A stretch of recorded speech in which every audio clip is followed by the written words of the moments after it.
Hi guys, it's Adam and welcome to Thursday Talks episode 38. Some great questions today and I'm just going to get on with them. So Happy Chap 84, also known as Pete, he is on YouTube, so if you type in Happy Chap 84, should come up. Most optimistic thing I would say to a new reseller. Right, okay, this is a really good thing to say. Success is what you believe it to be, not what anyone else believes it to be, what you believe it to be. So if you think success is being homeless and you really passionately believe that, then you will get your dream. You'll be homeless, you'll be doing what you want to do, right? And if you really passionately believe that success is having a big car, having a great house, if you've got that drive behind you, then the chances are you probably will get to that at some point. And again, this is like law of attraction. And if you haven't heard of the law of attraction, you can type it in on YouTube. But for me, this is what I define success as being, and I know I will get there. Having an income of around 25,000 to 40,000, right? Having a run-of-the-mill car, fairly ordinary car, maybe a van, because that's what I like. Having a daughter, having a wife, having a fairly okay home, and also by the time I'm 60, being able to do my weekly shop at Waitrose. That is it. That is success to me. So if I believe that's going to happen, and I have the drive and the persistence, the motivation, all that sort of stuff behind me, then I know I'll get there. And there's no reason why I shouldn't be able to achieve that. That is a fairly achievable dream.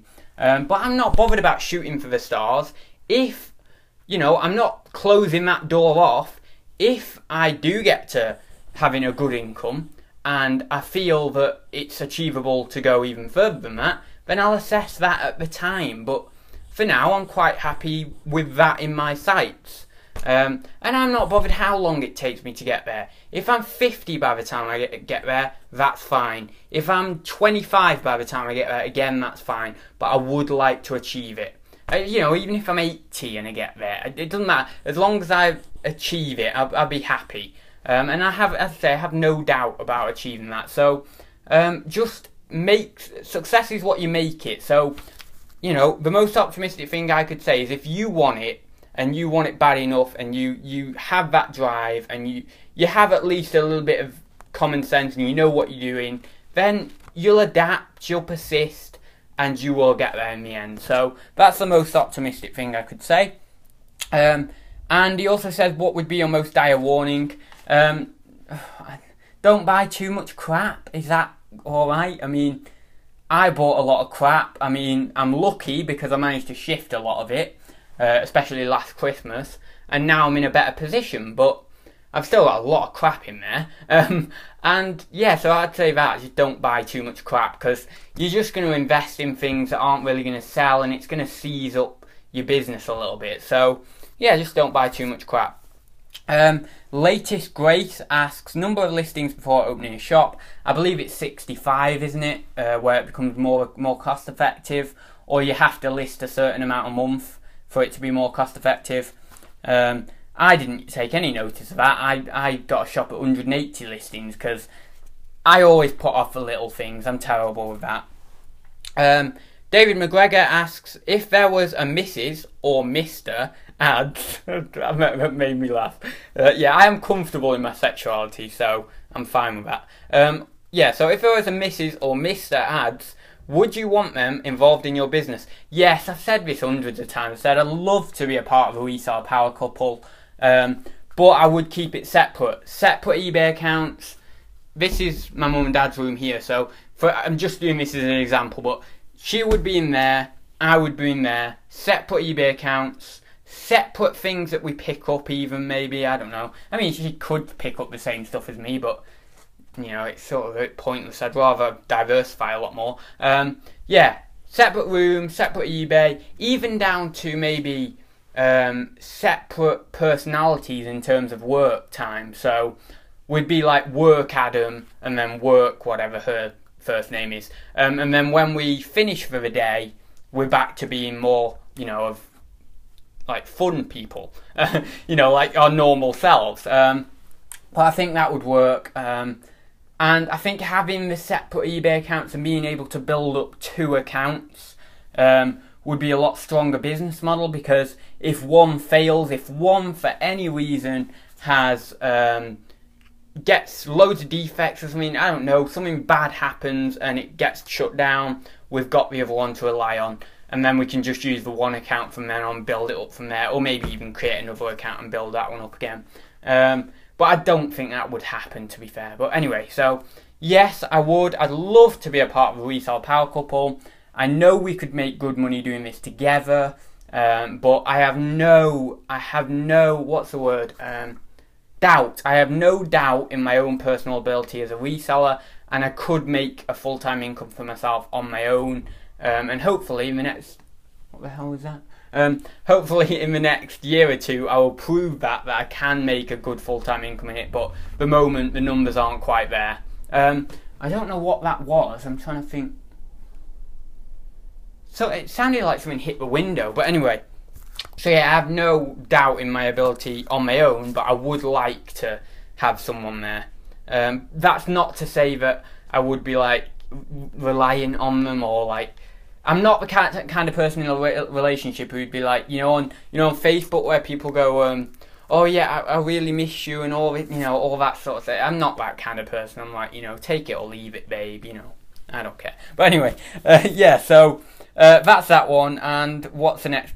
Last one from Dave Weeks. Tips for avoiding health and safety hazards. I feel that health and safety has gone a little bit too far in the fact that, you know, in quite a lot of work areas now, or maybe even all work areas, you have to put like anything in the accident book, even if it's like a little T-burn or something. But I understand health and safety is needed, and especially in a lot of work areas, it definitely is needed to a high extent. But yeah, so I would say bend with your knees when you're picking something up. The one thing I did feel that I don't do that would be good is lower the amount of stuff on the top shelves on the shelving units. So maybe you could do that too.